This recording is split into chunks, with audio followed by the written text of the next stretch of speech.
Hello, I'm Shmoji, and this is the Library of Creations, where we simply share creations of the mind.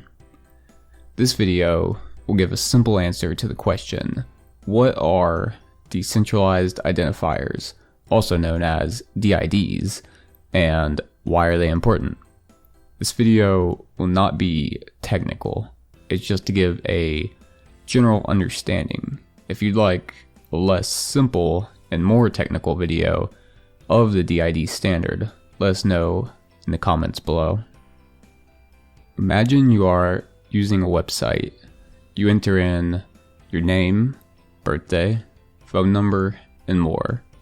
Then you switch over to another website where you need the same darn information. You have to type it in all over again. DIDs change this. They allow the ability to share all your data across all applications. For example, in the future, I bet all social media will integrate DIDs. So, you create a new Facebook account by typing all your information in. Then, you want to create a new Twitter account. You create it, and the information you entered on Facebook can be transferred and automatically filled on Twitter if that's what you desire. No more typing the same data over and over. This simple point is what made me get hooked on the value of DIDs and why they are an integral part of the future. Data is no longer centralized.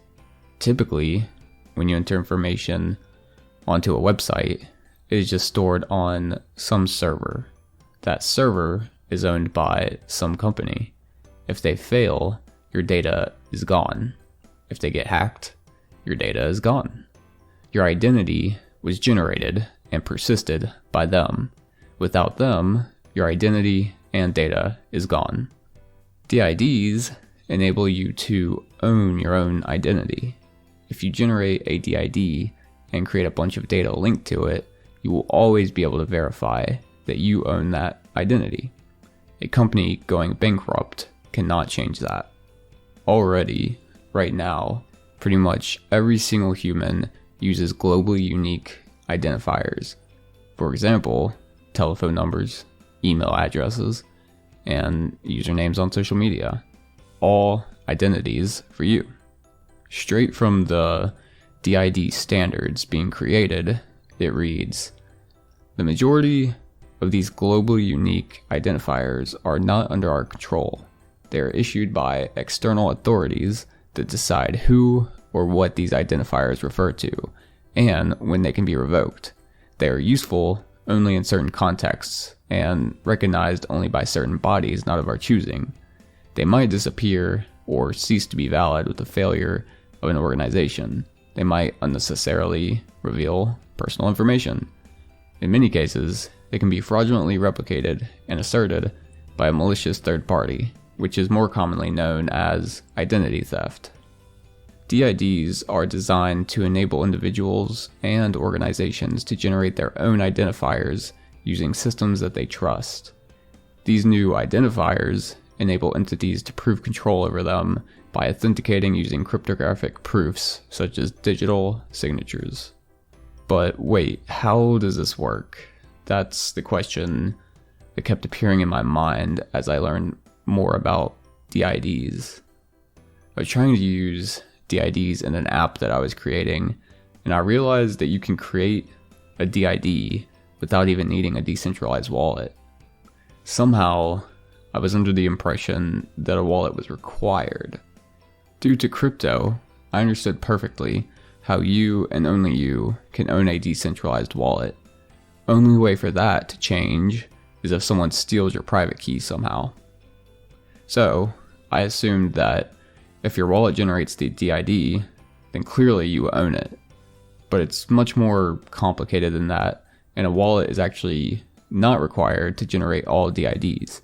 It can be a requirement if desired, but it does not have to be. With this confusion, all kinds of questions came to mind.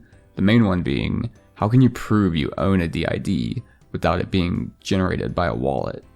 After a day of reading through the DID standards being created, it finally made sense. However, it is an incredibly complicated system with many pieces. I will not cover that complexity in this video, but I'll give an overview of why it works. To start off, all of the complexity is open source. You can go and read how every single little piece works. Curious how a DID is generated into existence? You can go read about it and make sure that it's truly not tied to a centralized party. Curious how a person can prove that they own a DID? You can go read exactly how that system works. Really, that's all there is to it from an overview perspective. Everything is open source, and no one person or party has control over any of it. Therefore, you can generate your own identity and forever prove ownership of it, no matter what. And remember, we often have money linked to an identity, or artistic creations linked to an identity. So it's incredibly important for the identifier to be decentralized. If you're like me, and you won't be satisfied until all your questions have answers and you understand DIDs from first principles, I recommend checking out the DID standards. Take a deep dive into the technicalities. It's actually pretty fun to learn it all. Otherwise, you just have to trust that these overview summaries are true and that things actually work this way. And that's okay too. The goal is to create these decentralized systems in a way that they can be trusted. Not everyone needs to be an expert. Everyone being an expert in everything just slows the progression of humanity. So, if there's one thing that you take from this, I'd recommend remembering that DIDs put your identity completely in your own hands. Tech giants can't just delete you out of existence, and they no longer control you. Plus, remember the fact that DIDs enable you to share all your data across all applications on the internet. So freaking cool. If you would like to learn about more creations of the mind, feel free to like and subscribe, and we'll see you next time.